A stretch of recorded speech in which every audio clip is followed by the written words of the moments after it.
been a whole 10 years and some months since the release of the groundbreaking Avatar, and all these years later, people are still celebrating its brilliance. I'm James Cameron, author of this cinematic masterpiece. We're going to revisit the impact that Avatar had on an entire generation. Yeah, I love watching Avatar, but then my bigger TV broke years ago, and I could only watch on a smaller screen, so I haven't seen it in a while. The heavy symbolism and character development was too powerful for you to take in without a larger screen. Yeah. That's it. It's no doubt that Avatar has left its mark with stellar 3D technology, incredible, groundbreaking digital advances, and breathtaking visuals. As well as its message that haunts and inspires every viewer who is deep enough to understand it. Sure. And where do you keep my prized cinematic achievement? Well, my bigger TV is on the fritz, so I've just been using it as a coffee coaster. No doubt adding to your beverage so that you can drink in the deepness. Sure, yes. But fear not, dear viewers, for there is more on the way. For I have been spending years writing and directing even more Avatar movies. In Avatar 2, Jake goes missing, so Neytiri goes to the human world to find him, and must adapt to its new environment to find her love. Isn't that Pocahontas 2? Huh? I'm pretty sure that's the plot to Pocahontas 2. I saw it as a kid. Never heard of it. But let me tell you about my other sequel. In Avatar 3, several of the Navi's babies are kidnapped by humans, so a team of fierce warriors have to go rescue them but get sucked into Earth's addictive ways. With the help of a little girl who wants to be a circus performer, they... That's Fern Gully 2. Huh? That's the exact story of Fern Gully 2, The Magical Rescue. I know that because I was forced to watch it when I misbehaved. Impossible. I don't even introduce Batty until Act 2. Do you have any original ideas for these flicks? Of course I do. Why, in Part 4 they... What's the plot of Dance with Wolves 2? I should have been an accountant. Avatar. It was nominated for Best Picture, and you can never change that.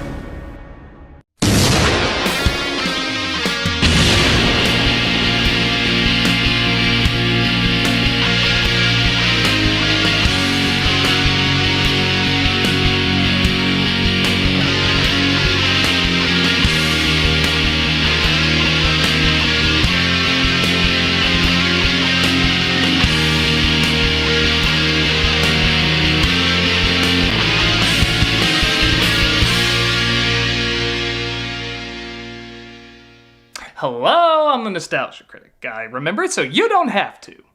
It's practically a cliche to say that Avatar is full of cliches.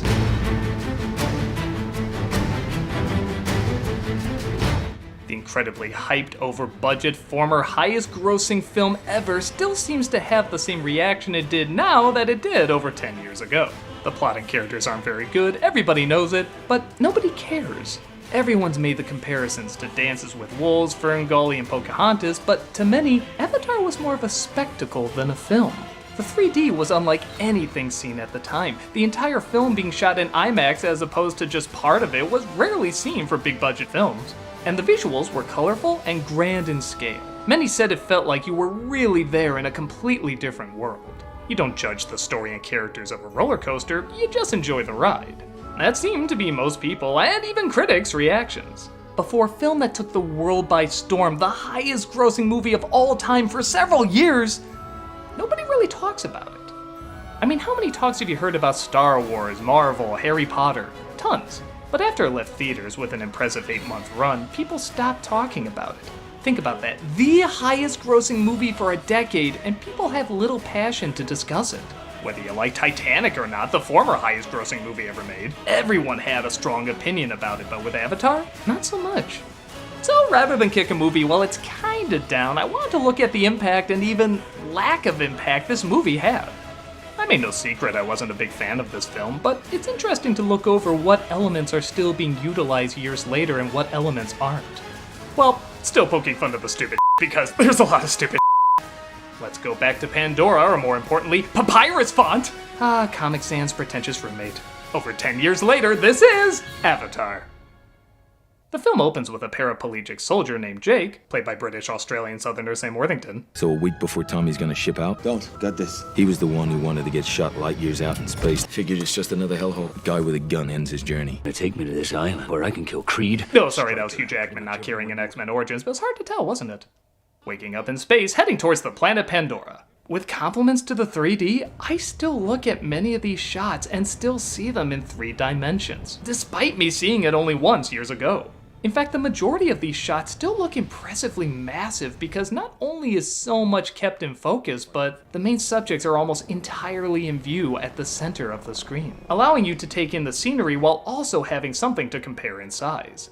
And then, they talk. You're not in Kansas anymore. There's no such thing as an ex-Marine. I may be out, but you never lose the attitude. It is my job to keep you alive. I will not succeed. Okay, the writing in this is by no means the worst, but it's very... what's the best comparison here? Hot Shots. If there is a hell, you might want to go there for some R&R. I don't care how good you think you are. Your ego's writing checks your body can't cash. Me, I'm just another dumb grunt going someplace he's gonna regret. I can never find time for love. It's too heavy. It's an anchor that drowns a man. Yeah. I know who you are, and I don't need you. He's the type of guy that could end up killing every man in this outfit. They sound like cliched dramatic setups for Lloyd Bridges to say something funny to. You got to obey the rules. You're on Pandora. Bill, I'm supposed to be in California. These guys were army dogs, fighting for freedom. But out here, they're just hired guns, taking the money. I don't have a clue what you're talking about, Phil. Clue. Like I said though, this isn't the worst. I'd argue it's almost expected for a movie about blue cats fighting mechanical ripoffs of your own ripoffs. And yes, even the lame reason why a soldier with absolutely no knowledge about this species is chosen to be put in the body of one is enjoyably weak. You see, Jake's brother was the one who was gonna do it, but then died. So they sent this guy in only because he has the same genome. Since your genome is identical to his, you could step into his shoes. That's like a football player dying and putting in his brother who has no idea how to play the game because the uniform fit. But again, I feel like most people would be expecting this from a James Cameron script. It's when we get to The Company, and yes, that is what Jake calls them. Taking the money, working for the company. The man! Where the head named Selfridge, played by Giovanni Ribisi, doesn't care about the precious life on the planet. He just wants gold. I mean diamonds. I mean oil. Like it matters. Just call it unobtainium. This is why we're here. Unobtainium. Yeah, that's actually what it's called. Unobtainium. It's like in Pulp Fiction if the item in the briefcase was called the MacGuffin. It's honestly kind of hilarious. Well, lucky your guy had a twin brother, and lucky that brother wasn't some oral hygienist or something. I'm hoping the atmosphere in Pandora can drain my sinuses. If you're like me, this guy and Stephen Lang as the Colonel is when you start to put together this movie's in trouble. Both of them are so comedically one note, even celebrating it in their performances, that Billy Zane from Titanic is looking like Kylo Ren from Star Wars. If you don't take it seriously, it's actually pretty funny. You see that? Yes, sir. No, you didn't. You were looking at the monitor. The Avatar program is a bad joke. Limp science majors. We build them a school. We teach them English. Learn these savages from the inside. I want you to gain their trust. Well, I think it's about time Rick Edwards from Best Friends did sci-fi. As soon as you see these two, you can already sense that waving finger of guilt getting ready to wag at you. In fact, you can see it in one of the corners, waiting to burst out and make you feel bad for not being as enlightened as the movie is. Not yet. Tim Curry still has to sing Toxic Love. Who's got my cigarette? It's cool to see Sigourney Weaver in this as the scientist who studies the Na'vi, but even her performance feels a little, Captain Marvel-y. No, man, this is such I don't even know who I am. I'm gonna kick his corporate butt. He has no business sticking his nose in my department. Your people are terrorists. They kill innocents. I hate saying that, she's such a bad icon, but I think it's similar to Ford in Kingdom of the Crystal Skull. She might have been away from this kind of role a little too long and is overcompensating her toughness a bit. Of course, the dialogue doesn't help either. I need your brother. You know, the PhD who trained for 3 years for this mission. You've been in a coma for 7,300 days. But again, like many people have said, who cares? We just want to see the Na'vi, the natives who are stopping the humans from getting their unobtainium, inhabiting that awesome world. Jake is put into the Na'vi avatar, and gee, it's almost like he wasn't properly prepared for any of this. Jake! We're not supposed to be running! His chart says he has way too much free spirit. He might even be— don't say it! A dreamer. They go out into the jungles of Pandora, and I'll admit, I remember the effects being a little distracting because the Na'vi were just so silly looking to me, but now that I look back, these are very good effects. To give you an idea of how well they held up, this is Justice League. It's only 3 years old and looks like this. Cats is less than 1 year old and it looks like this. Avatar is over 10 years old and looks like a movie that was released today. Yes, there's naturally some scenes that don't hold up as well, but seeing this on a smaller screen, I know it's gonna sound odd, but it actually showed me how well the effects held up. On IMAX, you're distracted by the size, the 3D, the unusual visuals, but on a smaller screen, you notice more how well everything blends together. Oh, and there's characters and a plot, I guess. Don't shoot those, the Na'vi those out! They come across a giant beast, but Jake seemingly scares it off. That's right, get your punk back to mommy. Yeah? Yeah, you got nothing, you keep running. Yeah, we're already stealing from a ton of kids' media, why not steal from Beethoven as well? With a dash of Jurassic Park.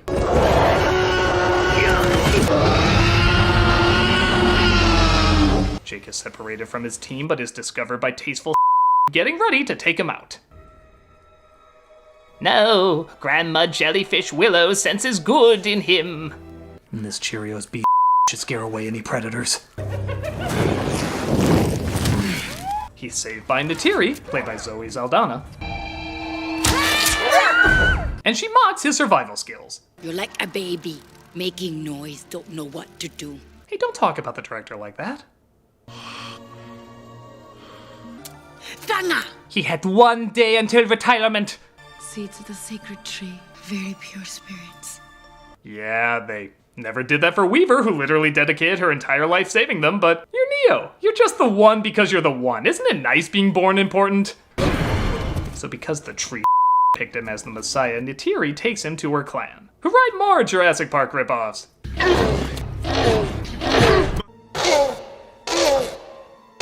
Oh, and see if this sounds familiar. Neytiri is the daughter of an old chief, is betrothed to a stern, angry warrior, and may have eventual feelings for our lead outsider. What are you called? John Smith. I mean the blonde guy from Ferngully. I mean, name an after-school special with trees, and I'm the main guy in that. They decide to show him their ways because he's a soldier, and I guess they trust them more than scientists. Again, how long was Weaver with them? And Neytiri is tasked with showing him how they live. He sleeps in their tamales and wakes up back at base. Look, Sully, just find out what the blue monkeys want. I believe they prefer the term turquoise monkeys. We tried to give them medicine, education, roads, but no, they like mud. Metaphor. Don't worry, Finger, they'll catch on to our subtlety. Hey, can somebody just... Sector 12. He tells Jake that their village around Disney's Animal Kingdom tree has the largest amount of unobtainium, and it's his job to get them to leave. Look at all that cheddar. Yeah, humanity sucks. God, I'm a waste of a good actor.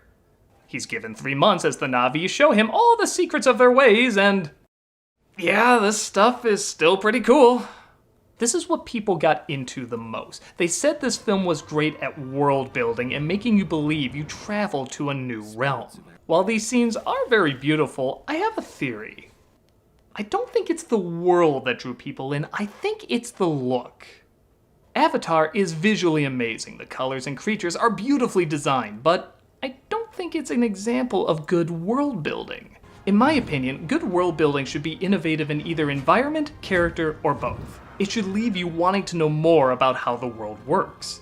There's a show called Upload about a digital afterlife that makes you want to walk through this world and see how everything functions. But the characters are kinda cookie cutter. Then you have something like Into the Spider-Verse. The environment isn't anything new, but the variation of characters based on the same premise, being bitten by a spider and turning into a hero, makes you want to see more of how each universe they're from created these people. An example on how the characters create the world building. Then you have things like Star Wars, Lord of the Rings, or, funny enough, Avatar, that are rich in unique characters and unique environments. By the way, I love that comes up first on IMDb if you search it. And you know why? More people are interested. I want to know more about how Aang, as well as the world he inhabits, operates. Both are filled with engaging possibilities and ideas. What ideas does Avatar offer exactly? Well, their literal connection to Pandora is kind of interesting. There's energy their hair can plug into with the animals and even the planet itself, lighting up as they get closer to the main energy source in this giant tree. I'll even say the floating mountains. Both of these take from existing ideas and add new elements to them. But there's a difference between adding to an environment and just copying it. What are those? They're horses. What are these? They're dogs. They even have the exact same call as a hyena. What are the Na'vi? Every tribe ever shown on film. They focus on their connection to the environment, spirits, gods, and think our ways veer too far from them. Even their language sounds like a bad imitation of Native Americans from old westerns.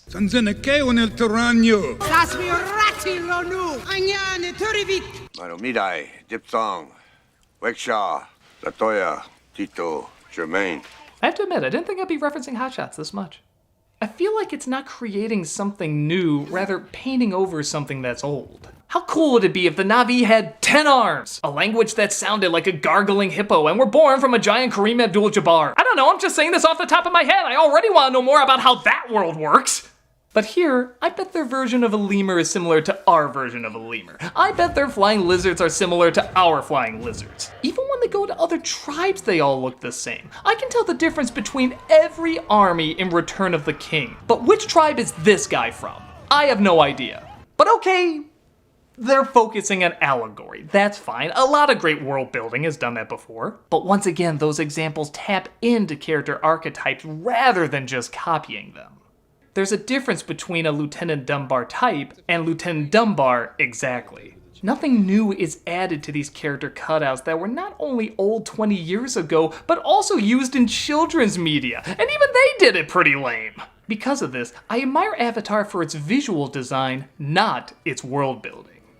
But you gotta give credit. Having a giant robot suit hold a giant gun instead of just having a gun already in the suit? That's just being smart.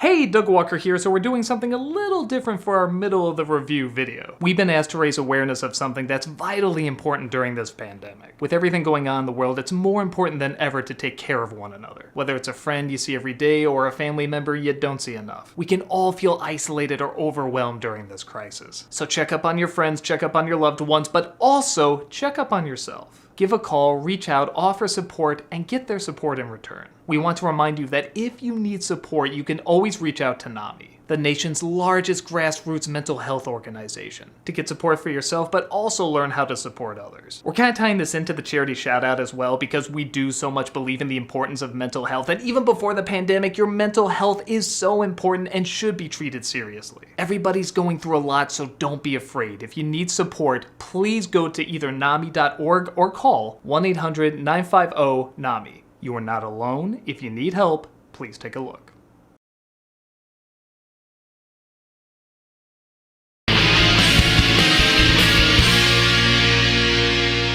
So after Jake kills an animal while giving the proper Na'vi thanks... Yeah, can you just kill me? I'm in a lot of pain.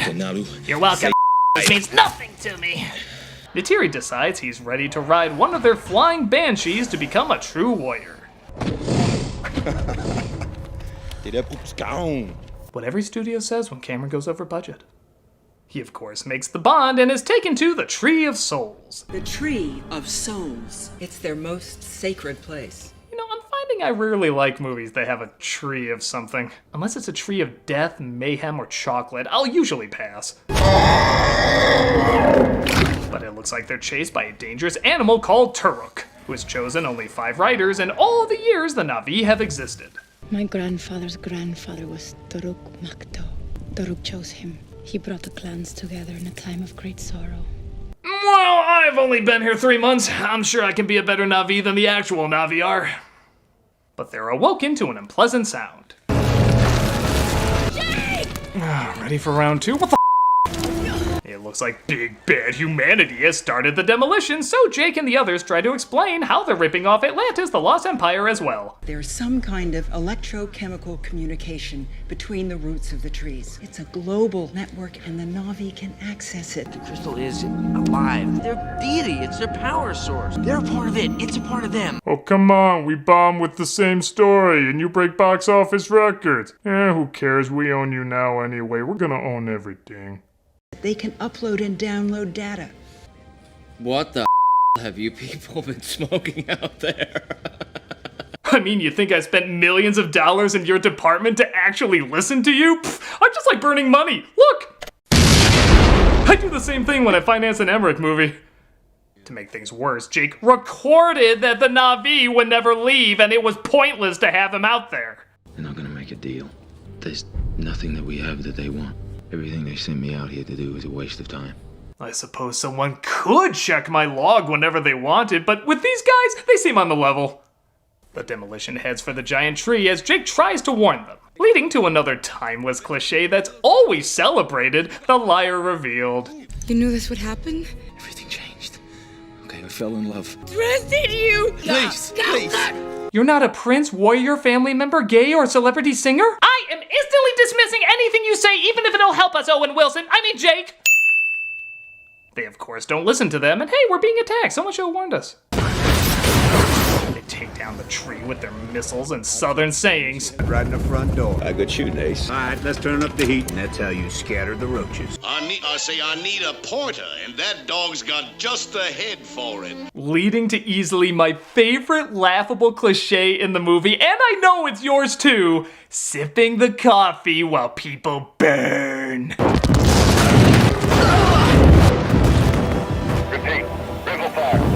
How can you not burst with laughter at that scene? It is the ultimate villain cliche.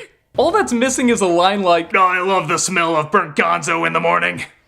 Finishing my coffee. Enjoying my coffee.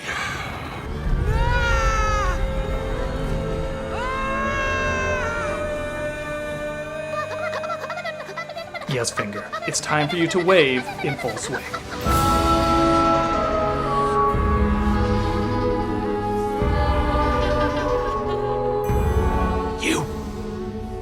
You!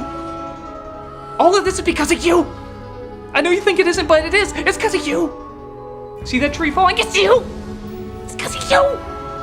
Thank God we're here as the enlightened path to show you that it's you. Even the chief has fallen. Oh no, not him.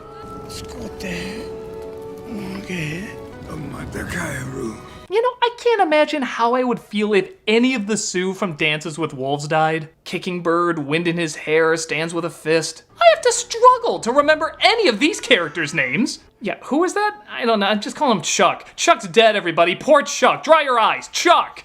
I was a warrior who dreamed he could bring peace. Sooner or later, though, you always have to wake up.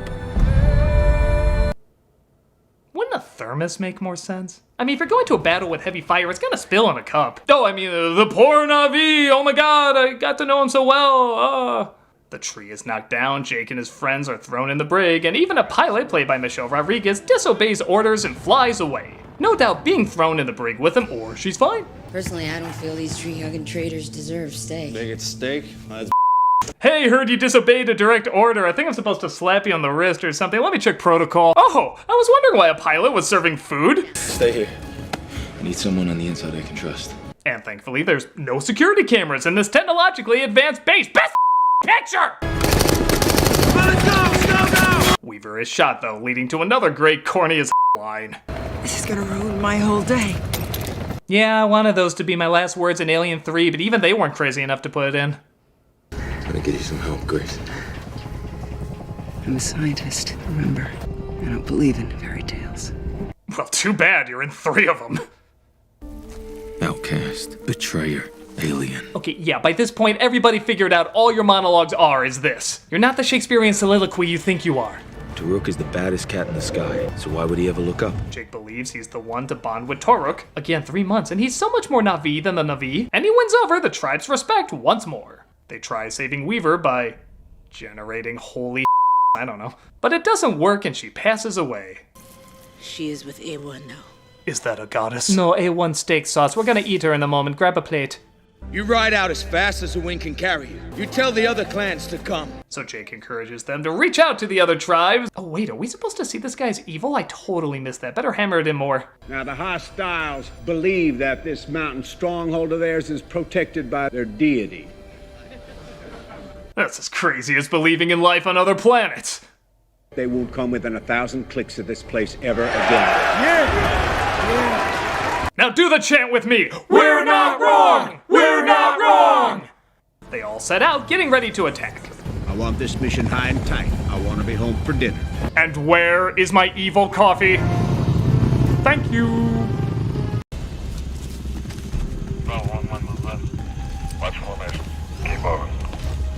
Wow, those are the most silent, clunky metal giants I've ever seen in war! Remember when the power loader sounded like delicate high heels?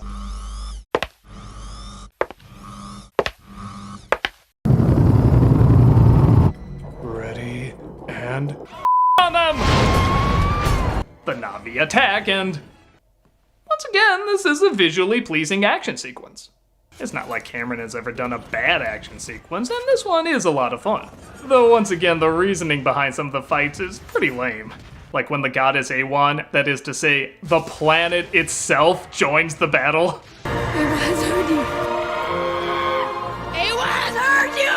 Yeah, sorry I let so many of you get wiped out over the years. Please accept my apologies with me brainwashing more innocent life to sacrifice themselves to the slaughter. Best deity ever! It's Sully. Oh hey, I remember that move from True Lies. Nice! Lang is so tough he treats his arm on fire as a mild annoyance. What do I care? I got another one! And leaps out of a crashing ship in his robot suit despite it would clearly turn his bones into pudding. He looks in his rear view mirror. Yeah, this film is swimming in radars, yet he uses a mirror. And Neytiri tries to stop him, killing Jake's human form.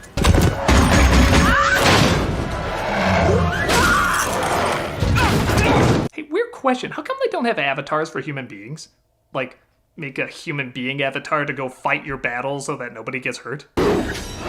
Oh, because no avatar would be clever enough to use a giant robot knife. Only a real human on the battlefield would want to be Robot Jock's Bayou Billy.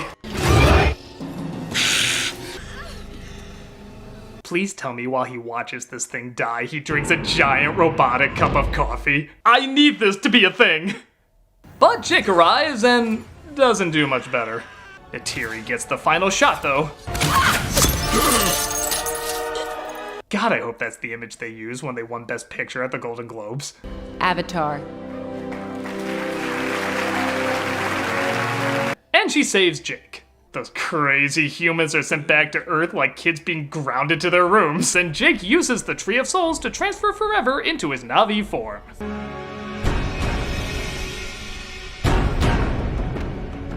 And that was Avatar. Over 10 years later, you still know what's wrong with it, and you still don't care. But maybe I can see why. Avatar is not a good movie, but it is a good experience. I think there's a reason its opening weekend was just okay for a movie of that size, but the following weeks it kept pulling people in, and why it's not watched or talked about as much on video. It truly was a big screen spectacle. But on top of that, it did have a big impact on cinema, just not in the way movies usually do. Most films like to ride the fads of story ideas or character traits, but Avatar was already ripped off of dated sources, so they took the technical inspiration. For example, the best 3D films know to be bright and colorful, as 3D requires more light that reflects better off of color. They also figured how to keep the main subject centered without it feeling too gimmicky like the old days. I get the feeling we wouldn't have 3D as amazing in films like Hugo or How to Train Your Dragon if it wasn't for Avatar. In fact, I thought the 3D in those films was even better than Avatar. But we still have this film to thank for that. Despite 3D not really being used as much anymore, it did invite talented filmmakers to push it to new levels. The filters they created to amp up the color is also a common practice now in modern film. So you can go from how it's originally shot like this, to this. Films at that time weren't nearly as colorful. If anything, they were much more grainy and colorless. Now it almost feels like films are as colorful as they've ever been. I remember having a fear that more movies were going to be like this, recycling obvious messages from after-school specials. I thought people hated this wagging finger style of storytelling, and I thought we just guaranteed we were gonna see a lot more of it. But this type of writing never became popular again, at least not on a grand scale like with Avatar. Everybody tried to imitate Star Wars when it came out, but not really with Avatar, at least in terms of story and characters. It really was just the look and the 3D that captured people's imagination, and that's what they tried to replicate. And that look has also led to new breakthroughs. Not only is the world of Pandora a marvel at Disney theme parks, but it's pushing the boundaries of what can be done in animatronics. I look forward to seeing you on Pandora. Well, not te kameya. Is that okay? How crazy is that? So yeah, when this movie came out, I hated it. I thought the story and characters were how the future of movies were gonna be, but it seems like only the good stuff was taken from Avatar and improved on. So looking back, I can enjoy the impact it had, and enjoy the strong elements even more because of it. Whether you love it, hate it, or somewhere in between, Avatar made a big difference in the way that matters most. The best way. I'm the Nostalgia Critic guy, remember, so you don't have to. Do you love film music? Do you want to feel deep, but not from subtle good movies, but rather from ones where blows up? Are you living between the years of 2000 and 2010? Then do we have the perfect soundtrack for you? It's One Woman Wailing. All of your favorite classics are here, like Ah from Avatar,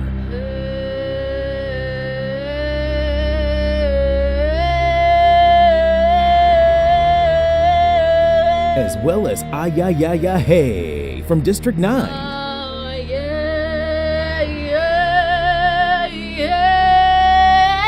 Who can forget Ooh No Ya from Gladiator? Oh, no, yeah! And of course, Ya Ha from The Passion.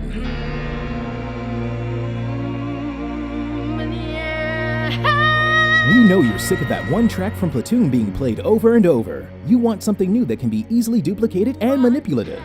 Is it a foreign language or complete gibberish? Who cares? You can act like that pretentious action movie is more important than it is because you know there's a woman screaming and crying on the soundtrack, so now it's art.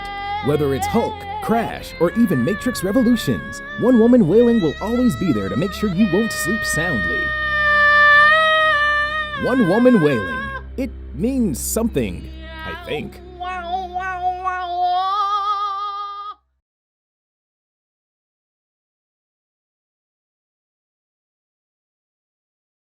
Limp science majors.